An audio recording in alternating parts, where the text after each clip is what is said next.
Howdy ho, everyone. You've just connected to Invisible Wall's biggest episode of the year. I'm throwing that down right now. We're talking about 2 AAA games for the holidays, Battlefield 3, Uncharted 3, definitely 2 of the biggest games of the year. We're going to talk at length about those. Also have some other stuff to get to, and we also have a new member on the show today who I'll get to in a second. First of all, Marcus is here, as always. I am indeed, bat bitches. And we have Miguel, our reviews editor, on the panel today. Hello. Daniel Bloodworth is here to talk a little bit of Zelda Symphony with us. Hey. And introducing the newest member of the Game Trailers editorial team, Michael McWhirter. Hello. Now, Michael, you probably remember, used to work on Kotaku. He is over here for yet unnamed reasons that we will be divulging in the very near future. A big surprise coming up here on GT. He is here to man all of that initiative. So welcome aboard, Michael. Thank you. I'm really excited to get you coffee, Shane. Thank you very much. Oh, come on, we know that's not true. It's McWhirterpon. That's the that is the new segment on GT. I can break it now, McWhirterpon. And the other Mike on GT Editorial, Mike D, is also on the show today. He's hanging out over on the... We're actually in our brand new studio today for the first time. I think the acoustics in here are much better, so the audio on the show should be much improved going forward. And no one can tell if there's a murder. Yeah, Right. it actually looks like a cell from the book 1984. Yeah. So let us know if the audio is not up to snuff. It should be the best we've ever had. This show is going to rock. Let's get right to it. For all the challenges we have faced, and all the places we have been, Azeroth's limits have yet to be revealed. So this past weekend was BlizzCon, and we have lost one of our guys to the Nerd Flu from BlizzCon. That's Patrick Morales, who is not here today. We did have a crew of people who went and came back probably unscathed. How was BlizzCon? Not a lot of huge stories for BlizzCon this year. There was one huge story if you play World of Warcraft. There's pandas. Yeah, Kung Fu Panda. Yeah. Yeah, Mists of Pandaria. I got to play it. The big thing for me is the introduction of the monk class, and the monk class is something I've wanted in World of Warcraft since day one. A martial arts class where it's all about melee combat, and they're lightning fast, and the moves are almost a ballet, if you will. And we only got to play Pandaria. We got to play with the pandas. And they're swift and agile. In the monk mode, yes, they are. It's really. Blizzard have set themselves up for so many puns here, so we'll just roll through them. Obviously, there's the Kung Fu Panda one. They are pandering to the furry audience.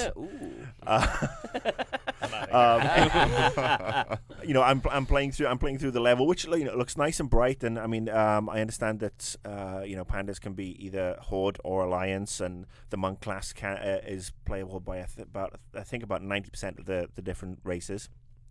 But I'm playing it, and that's all I can hear in the back of my head is the song "Sexual Harassment Panda" from South Park season 3. You got it out of your system, right? I had to get all those out of my system.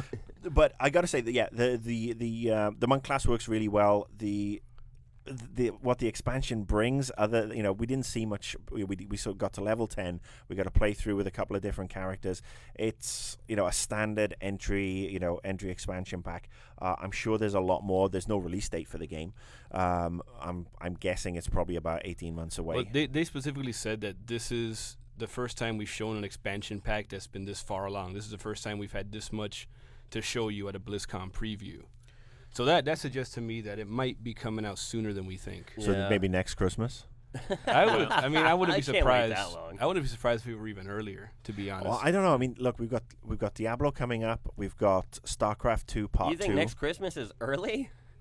For this, yeah. They're on an 18-month cycle, according to what they say. But this isn't going to be like a cataclysmic update, right? This is... Well, that's the interesting thing. It's going to be Right. No, that's the interesting thing. Like, pretty much every expansion up until now has been predicated on some crazy event. Right. Either that or some key bad guy essentially from the Warcraft RTS games.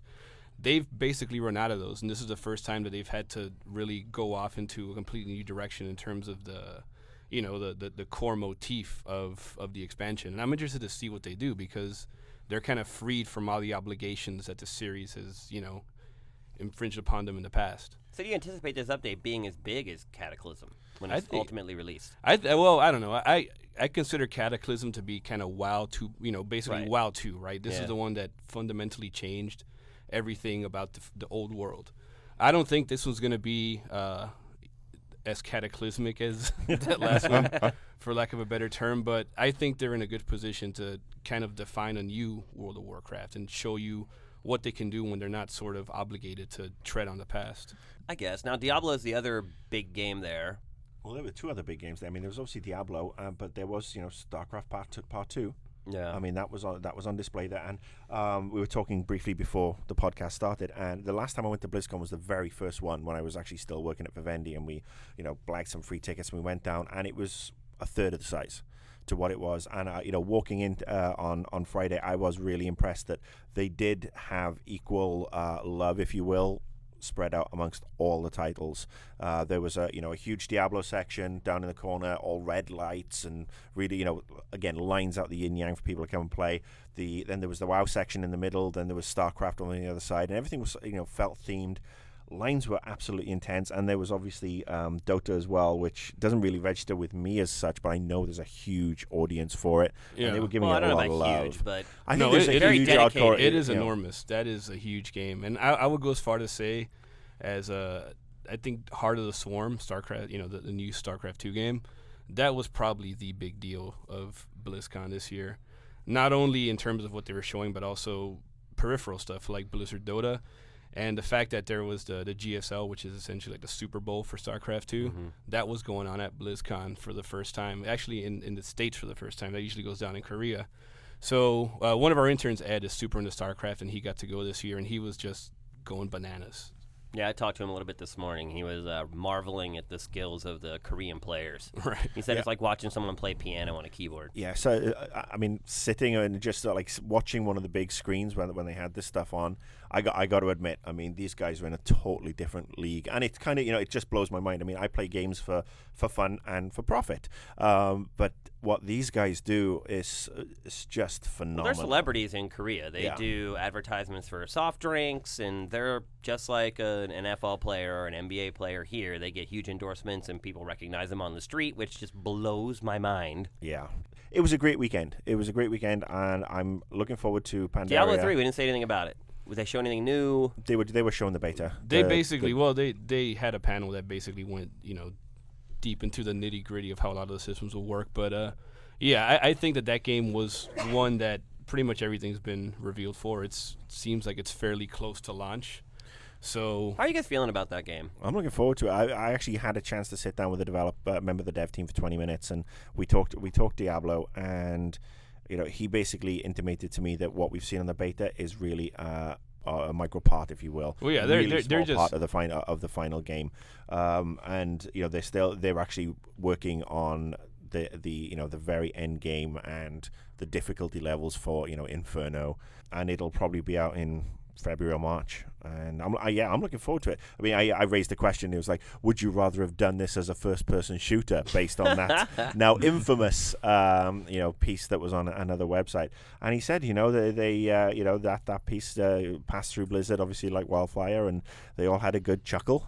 But no, I mean they're very conscious that they don't want it to be Diablo 2. They want it to be its own game, but there's enough stuff in there that will keep the fan of the last game coming back and enjoying it. And from what I played in the beta, I can't wait. I mean, it does feel like going back, and then the new stuff they've added, like breaking down weapons on the run and selling weapons on the run, so you don't have to go back to town all the time. Right. It's basically almost moving away from having to continually grind and go back and get potions, and it makes it a more fluid experience. So yeah, Diablo 3 is already on my must-have list for next year.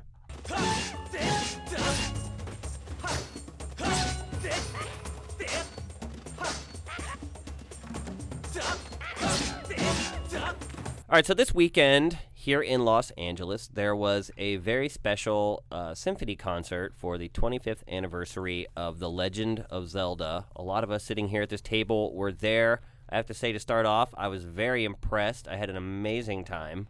Did you rock out? There was no rocking going on. Well, there was a few people who were trying to rock out there. Yeah. In fact, the only negative I would say about the whole thing was some of the people that were there.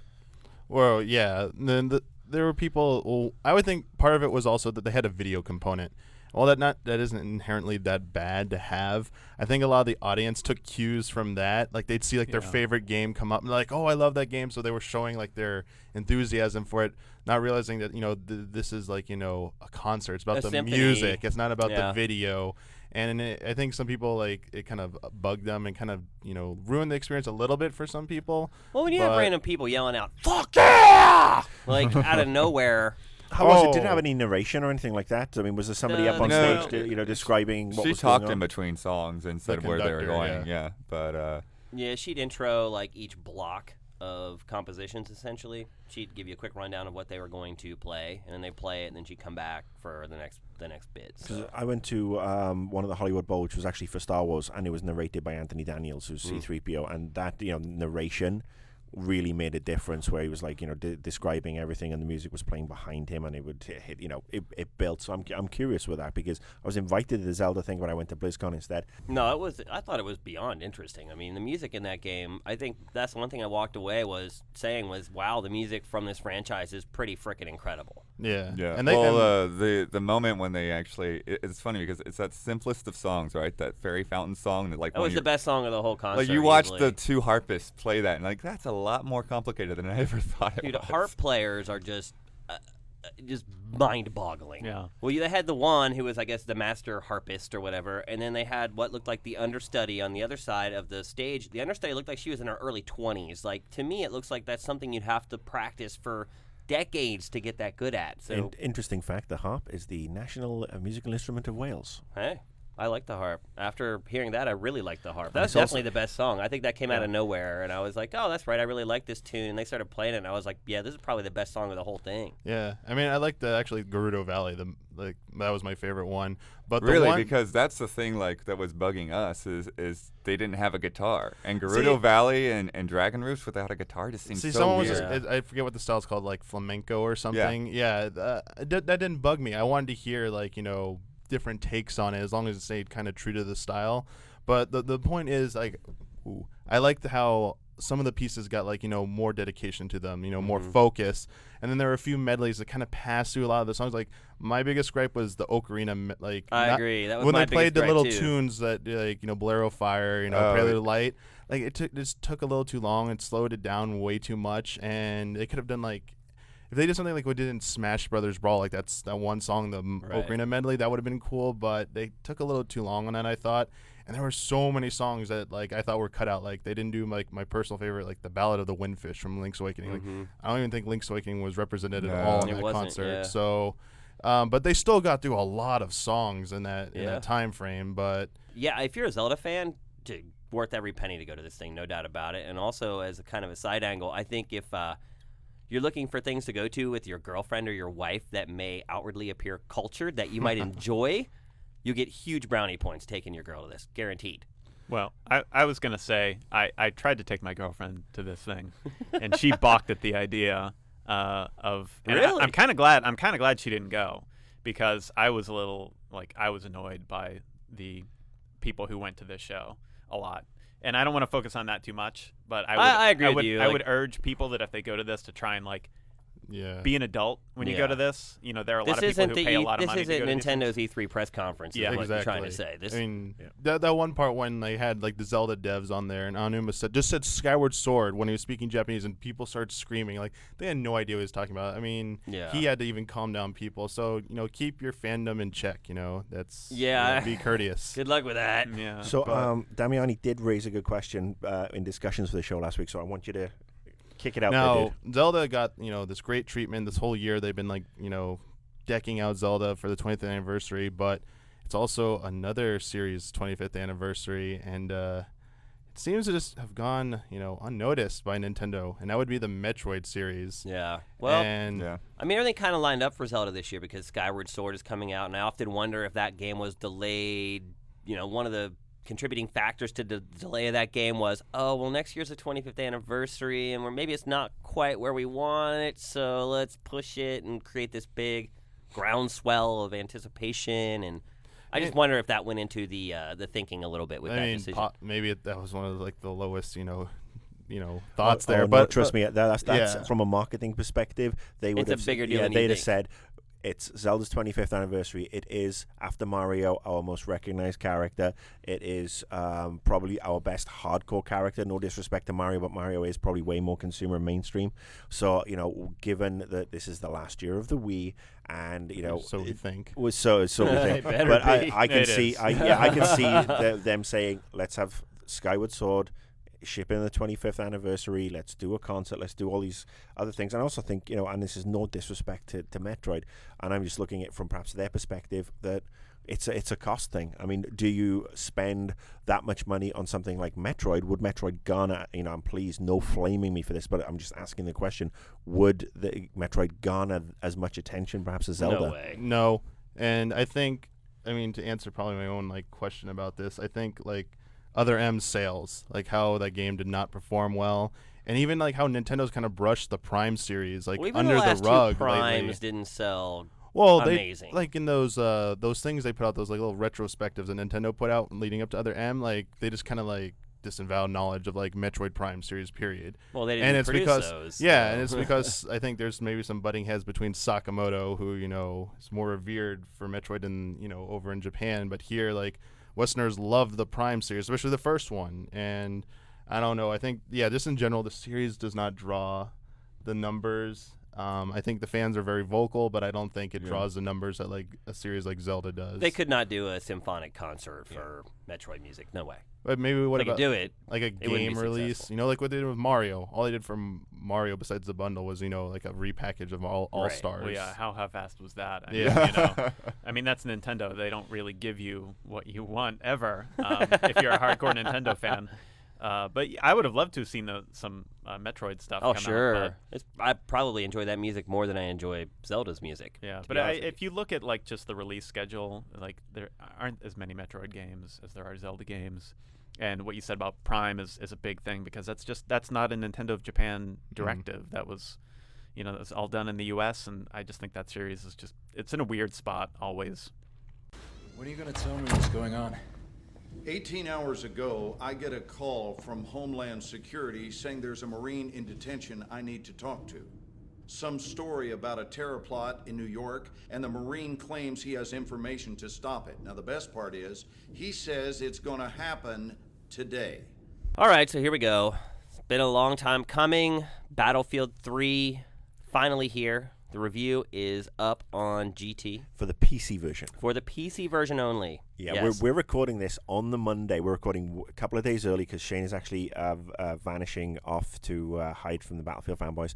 But no, you actually, to be fair, you gave it a great review. But we're recording on the Monday. This is obviously still going up on the Friday. The console version arrived when, Shane? About an hour ago. Yeah. So the game comes out tomorrow. I got the console versions today. In about how long after the embargo of the review? Because the embargo was what, 9 a.m.? The embargo for the review was last night at midnight. Oh, last night at midnight. So okay. about- That was for the PC version, wasn't it? Or was that for all PC versions? version only. They didn't send us Yeah. the console versions. We had no choice but to review the PC version. And the PC version is, I looked at all the reviews that were hitting across the board, and the PC version is doing very, very well. It's a very, very good game. And it's their lead platform, so I think that's Yeah. somewhat I mean, fair and it's expected. a properly numbered Battlefield. They put them out on the PC first. That's just the way it goes. I think that's awesome. It actually, gives them a chance to work with a system that's more powerful than the closed systems of the consoles.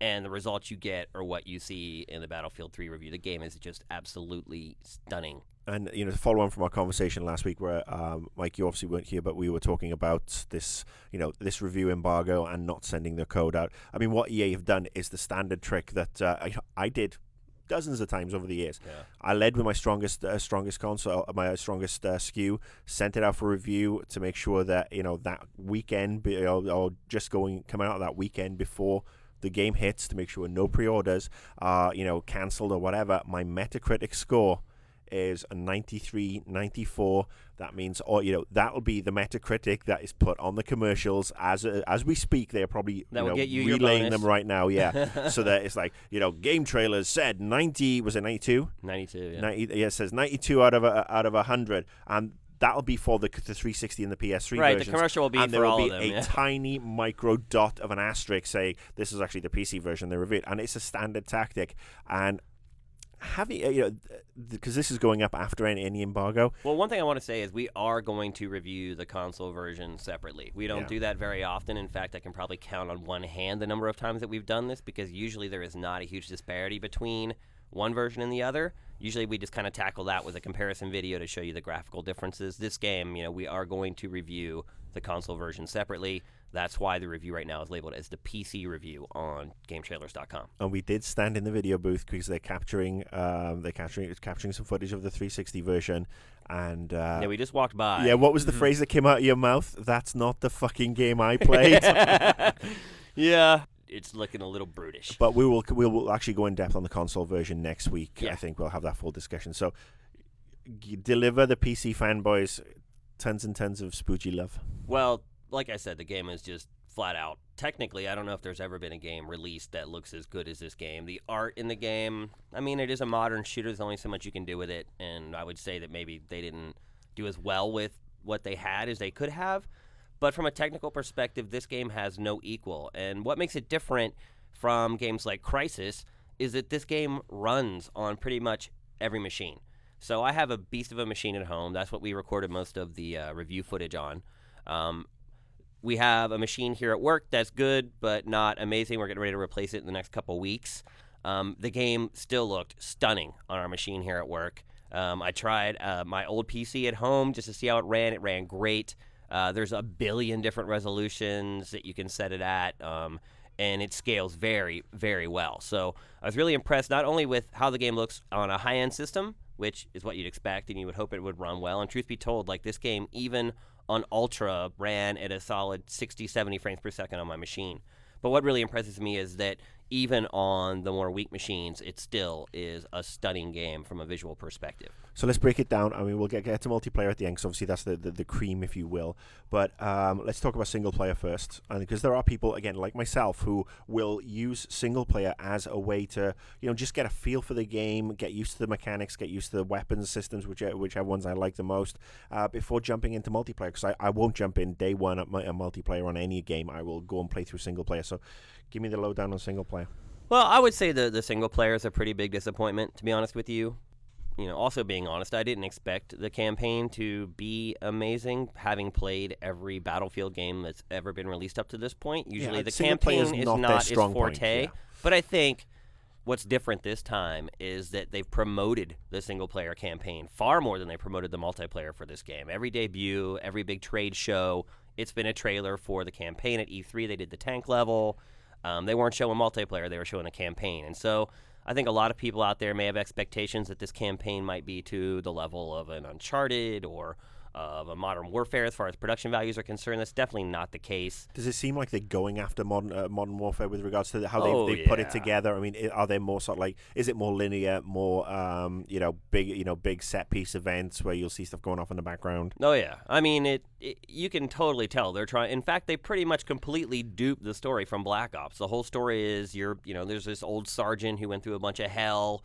And now he's being brought into an interrogation room. And as he recants the stories of what happened to him, you go out on the battlefield and you play through those stories, so to speak. Yeah, it's about as generic as it gets. And then the other part of it too is like you just described Black Ops to me. Yeah, that's what I'm saying. It's the yeah, same no, exact I'm just. plot. I mean, I thought you were being sort of like a little bit. No, I but wouldn't no, be you're not. You're being. Oh yeah. Wow. Okay. It really is essentially the same exact plot. So the campaign itself, it's like you can just tell nowhere near the amount of work has gone into it that you would get in a Call of Duty game. Like all the cinemas are handled like pre-rendered. They've pre-recorded them. They bookend each gameplay segment of the game, and they're all in the same room with the two interrogators and the sergeant. And it's just a little conversation that happens that sets up. Oh, I don't quite remember how that happened. Then you go and you play through the section of the game. You see Wayne and Garth going diddly-doo right across the bottom of the screen. And that's pretty much how the whole game is set up. You play a section, you go back to the interrogation room. They ask him another question. He goes, oh, I think it happened like this. And then you go out and you play it. There's quick time events, On a PC.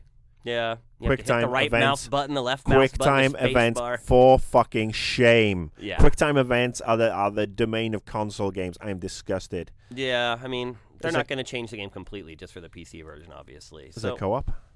The co-op's great, actually. I really enjoyed the co-op in the game. There's, 6 co-op missions, I think, is there? Yeah.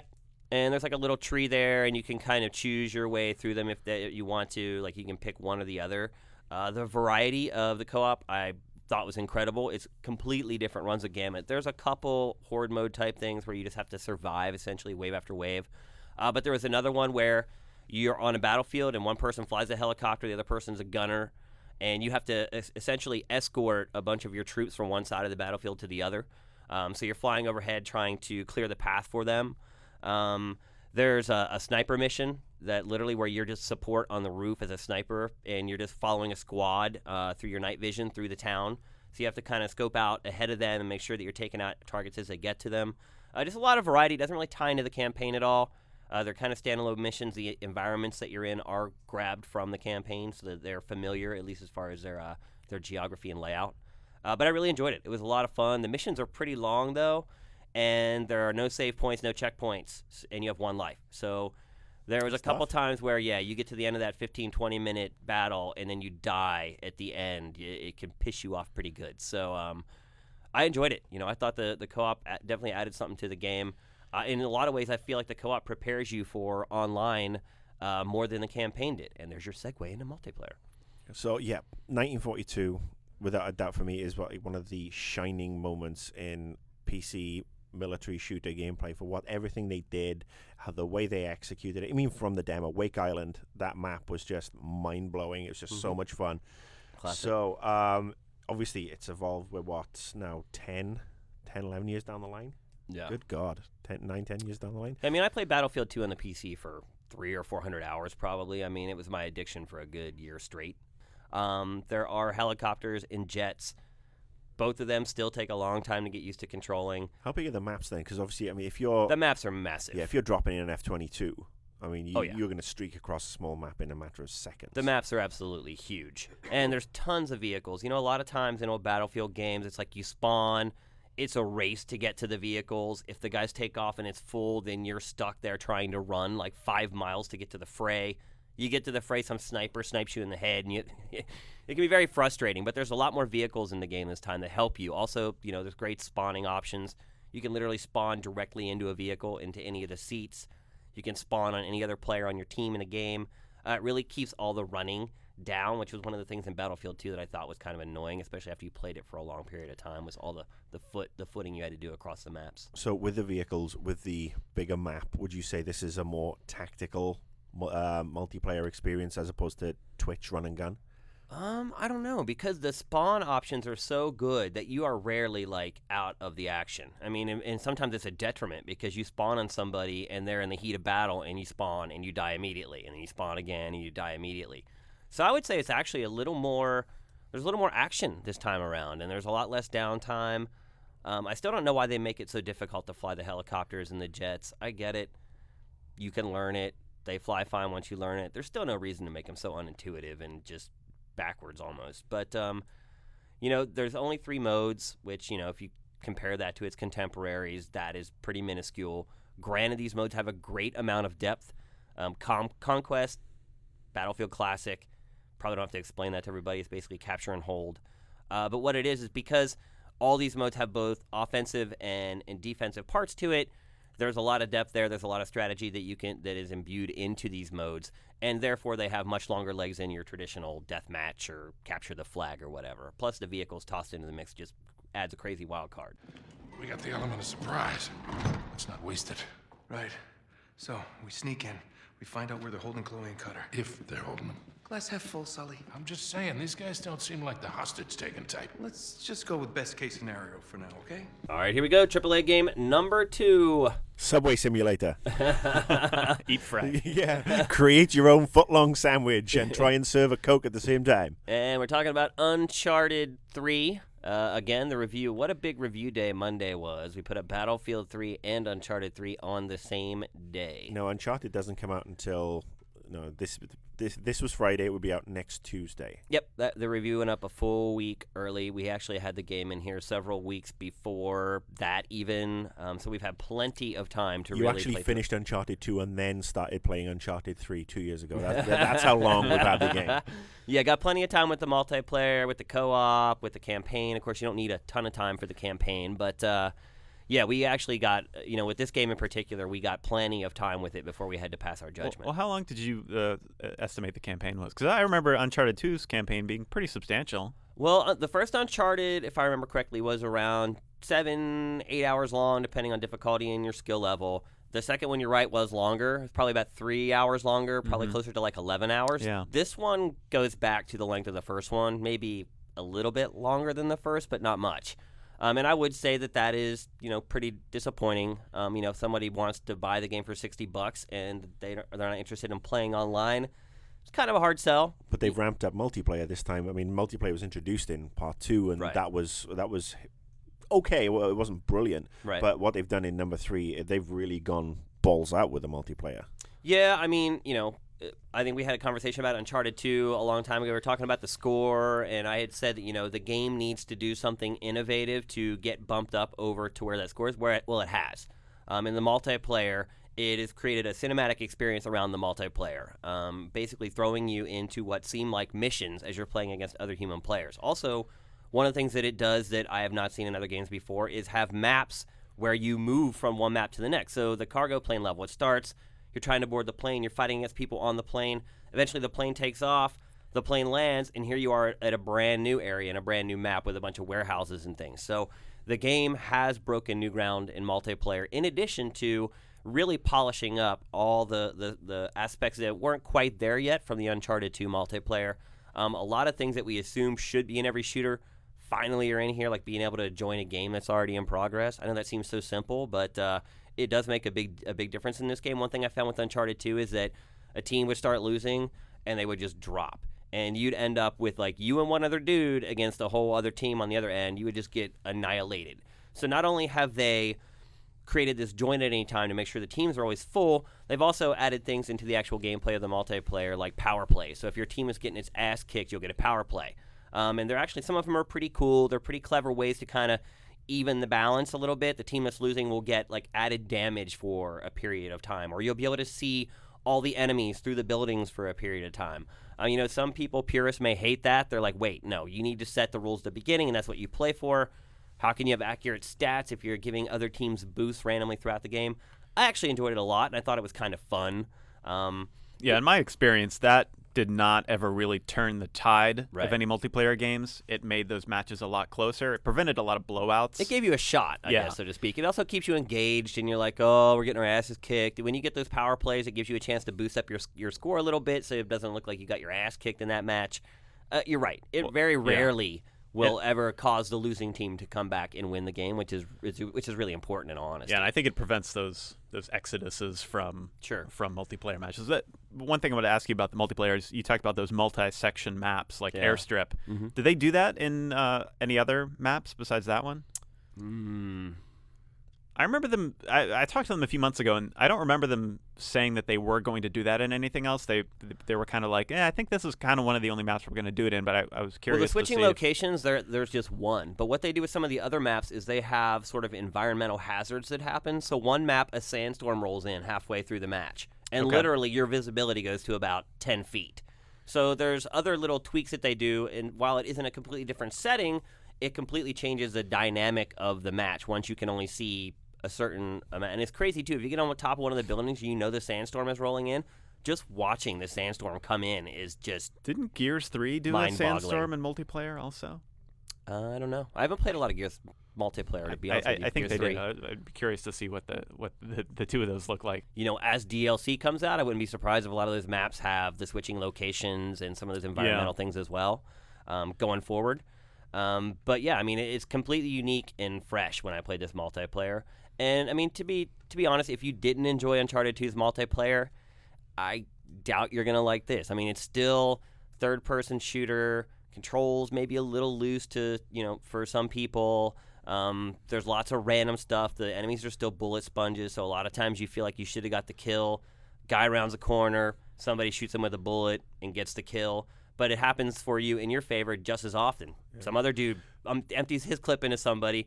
Guy comes running around the corner, you shoot him with one bullet, and you get the kill. That was my biggest complaint, emptying an AK-47 into somebody. Yeah. And they're just like, Well, it just doesn't make whatever. sense. I mean, an AK-47 bullet is like the size of your eyeball. It's like if you get hit with one of those, you should be dead. Well, anything to the head should be an automatic kill shot. Right. And I think this is again perhaps just the old school PC shooter coming out in me, and I know you're the same. That we don't want everything to be one shot kills, and you do have to have weapons balancing. So people can run around and shoot each other like crazy, but a fluke shot to the head is not going to ruin a game. But yeah, that is the one thing that's been a concern for me with with this particular title, where you shouldn't empty a clip into somebody, and they unless they are encased in carbonite body armor. Well, let's go to single player, because I think that's why a lot of people, myself included, want to play the Uncharted games. I think the single player has been really strong across the board. Now I've not played it. But I've listened to your review. I've read some of the other reviews that have gone out there, and they've been up and down. I've seen one site give it a perfect 10 out of 10, and one site go down to an 80. And the interesting thing on the complaint side is something that I feel, tapped into this sort of like jaded feeling I've had with Uncharted 3 recently, is that it's almost too cinematic, almost too Hollywood, where it's. You feel like you're almost on that roller coaster where the car is going to drive by just at the right time, so you can have that cinematic roll over the bumper. Everything you're doing, and I'm paraphrasing here, is you're saving the day by this by your fingernails time and time again. It again. does start to get a little ridiculous, but I think also the plot kind of addresses that a little bit. Right. I mean, I don't want to spoil too much, but I loved the story in this game because it approached video games in a completely different way from any way I've ever seen them. I was talking to Michael about this. I almost felt like the story almost broke the fourth wall at times and made you think about not what is just happening inside the game, but what you're doing as a player. Of course, it's about treasure hunting. It's an Uncharted game. They're looking for a lost city. There's this ring that's the key to finding the lost city. You get all mixed up with Mario. The game isn't really about that, though. That is kind of like the backdrop. What the game is really about is Drake and how messed up this dude is and how screwed up he is. And why is he doing this? Why is he going to some lost city in the jungle? Why is he dragging some elderly dude out on these crazy escapades where he's getting shot at and almost killed all the time? He's taking advantage of these people who love him and have this undying dedication to him, and he is manipulating them for his own means. And ultimately, why? What's the payoff? Because and he's George Lucas. But I've never seen a game address something like this before. And as the player, I'm sitting there and I'm like, what am I doing? Why am I partaking in this? Why am I being the facilitator for Drake to go and drag these people around the world and put them in harm's way? I just really love the story. I mean, that part of it only starts creeping in about halfway in. And they kind of use the traditional treasure hunting, blah, blah, blah, as the initial setup. And about halfway in, this is when it starts coming in. And, there literally were a couple scenes where, my eyes got a little glazed over because I was like, it kind of put the first two games into perspective. Like, I thought the first two games were all bubblegum and Indiana Jones. And I'm like, very surface level. But once you start experiencing the second half of the story in this game, you start to understand why all the other stuff has happened and why they develop characters this way. And you don't realize that you have an affinity for these characters until they start putting you in these situations later in the game. And like I said, I started tearing up a little bit at a couple moments. I'm like, yeah, you're right. What are you freaking doing, dude? Why are you putting these people in harm's way? These people that you say you love, and honestly, the only 3 or 4 people in your entire life. Why would you risk their lives for this? For what? So I loved it. Thought best storytelling experience in a long time. Yeah. Oh yeah. Hands down. And as far as like some of the other criticisms about it being too Hollywood and blah blah blah, like honestly, this game pulls back a little bit. It's not the overtop game that Part 2 was. There's no scene in the entire game like that train level where you're going through the tunnel and the car comes tumbling at you. It's like everything is a lot more subtle, a lot more toned down. There aren't anywhere near as many set piece moments. I just feel like they hit their stride with this game. It's like the first 2 games are like, okay, we didn't go far enough in Part 2. They probably went overboard, or didn't go far enough in Part 1. Probably went overboard in Part 2. Here, I feel like they've really hit the happy medium between both those games while supplying, hands down, the best multiplayer that the series has ever had. Talking about the relationships between, Drake and Sully and Elena and Chloe. Like, that is, I think, the most interesting thing. So, yeah, I'm really excited about the campaign part of this. Yeah, he gets it from all corners. So people ask him a lot of hard questions. Fantasy or reality? Is this the best game of the year for you so far? So far. Fantasy or reality? It's reality, yeah, definitely. I'm not going anywhere. Obviously. I just want to make sure we're doing this for the right reasons. You got your pride all tangled up in this thing. It's making you reckless. All right, that's it for episode 183 here on GameTrailers.com. Invisible Walls. Biggest episode of the year? I think, yeah. Close. I mean, it's maybe the had Post 3 show a little bigger. It's had two of the biggest, the biggest games of the year. I think it's been a bit of a show. Yeah, I mean, 2 games we've been waiting a long time to play and get a good look at. So hopefully you guys are happy with the discussion we had on those games. I'm sure it will be brought up, both those games, for the rest of the year as we compare it to other games. So what do we got next week? Ooh, what do we have next week? Next week is kind of quiet. Kind of shot the load this week. Well, we are going back. We're going to talk about Battlefield console next week. Yep. Yeah, we'll definitely give you a full rundown on that. We're going to get on that immediately now that we finally got them. So, if you are going to buy the console versions of the game or you're planning on it, I would definitely wait till you see some of those reviews floating out there because initial impressions are not amazing. So, anyway, as always, folks, thank you for tuning into the show. Invisible Walls is up and out.